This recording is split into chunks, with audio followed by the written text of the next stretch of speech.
Hello, hello! Magandang buhay! Welcome to Starling Channel. Ito guys, narito kami sa bundok ng Tralala. At ito nga, kararating lang namin pero pinaghain na agad kami ng pagkain ng mga tito at tita. Kain po tayo. Try natin yung mga pagkain nila dito.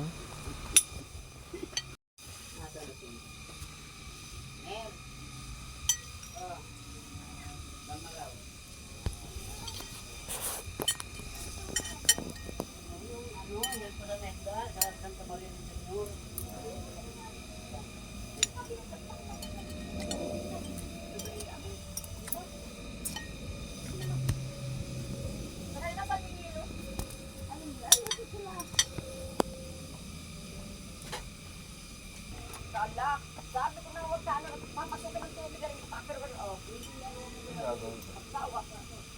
Magsawa ka. Saan yung badungan? O, hindi ko ginagalaw ha.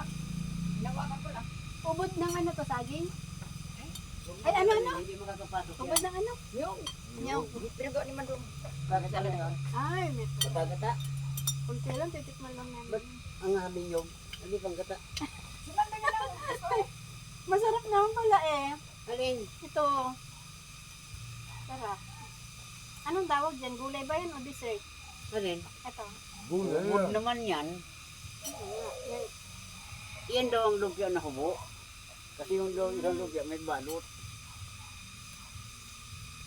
Nagpabiyaw ng hilo kapon. Nilagay ko. Ano kaya kay tura? Iba kasi ang hilo sa refrigerator kasi yung galing sa planta.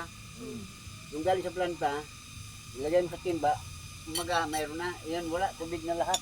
Magkaiba eh. Kung saan mo ilaw ang pagkagito. Ito walang baso. Nagtubig na. Sabay nung maglaon, sabi ko, isa pang hilo, pagbilang ko rin. Hindi man talaga titigas yan, gawa ng... Pero kung hilo yan sa planta, titigas yan. Kasi lalo yung yung hilong galing sa planta, lalo yung crusher. Lagay mo sa timba, lagay mo ng asin, hindi natutunaw yun. Oo. Nakokontrol. Ay, yung galing sa refrigerator, kahit budbudan mo yun ng asin, matutunaw yan. Ay, akala ko nagdala sila doon. Eh, hindi naman ganun matigas yun. May naiwanan kasi liyang siyam na nyog. Ay, kako sayang naman na Hindi nyo. mabulo.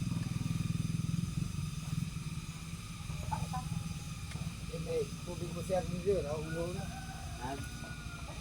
Isang baso lang, okay na yan. May chaser na si Tito Mando. Problema kasi yung maalot yata yung langka. Hindi. Ha? Hindi po. Pero yung ubod maalat. Hindi. Alam nyo yung panlasan nyo kasi kahit baga maalat sasabihin nyo hindi. Kasi Hindi nga. may sakit na nga kayo eh. Totoo, hindi sa alam. Ayos yun. Ano lang sa amin yan, mga pangkaraniwan ba? Sa totoo lang, ang nararamdaman ko din, gano'n pag ako umupo, mga isang oras. Walang malay itong dalawang pa ako kaya may... Ito, Tito, may ano tayo dito. May chaser na tayo dito. Han, marami-rami ang iinumin Sabi mo. ko kagabi, kahapon, yung langka tama na yung dalawa at baka naman tulog. Ito yung chapel or tuklong kung tawagin dito sa amin. Ito yung simbahan, dasalan dito sa lugar ng bundok ng Tralala. Ayan. Pag May 1 hanggang 30, yun ay may mga naka-assign guys na magpapaalay gabi-gabi. At pag 31, yun yung tapusan at kasabay na rin yung piyesta dito sa lugar na to. At dahil nataon sa off ni Mr. or day off ni Mr. sa work niya, ayan, namasyal kami dito para mamesta sa aking mga tito at tita. At ito nga, nag-aabang na ako dito kasi malapit na mag-umpisa yung alayan. At ito, habang inaantay ko nga yung pag-uumpisa ng alayan, ito, na naging tawag pansin sa akin yung mga kuliglig. Napakadaming kuliglig pagka ganyang padilim na. Puro kasi dito guys puno. Literal na talagang bundok ito. Yung elementary grades ko, dito ako nakatira at lagi kami nag-aalay.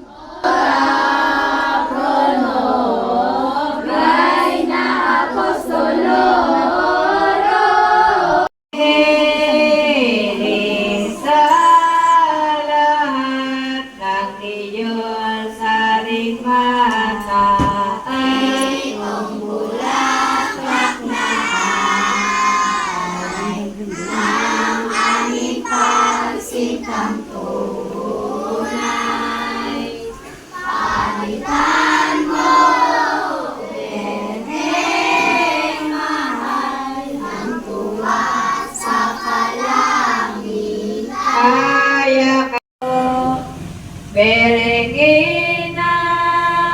tunghan mo po ng agsisisi ng tanto. Ka ng magsuplay,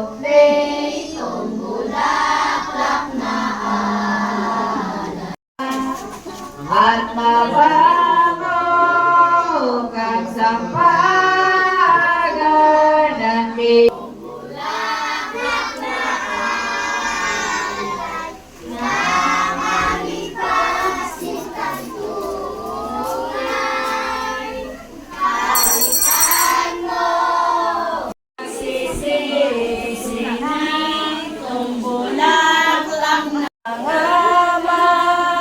Sasamang akit ng demonyong nilongga. Tumbulaklak na alay ng aming pagsintang tunay. Palitan mo, Berhes, mahal ng tuwa ng aming pagsintang tunay. Palitan mo, Berhes, mahal ng tuwa sa kalangitan. Kasabay ka na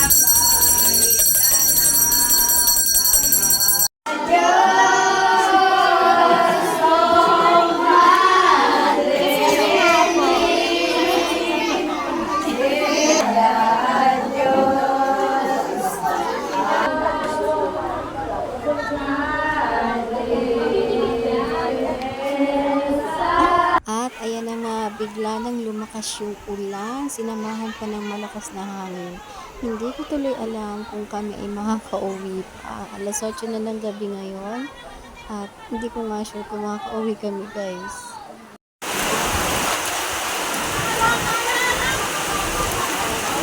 Grabe, nala na.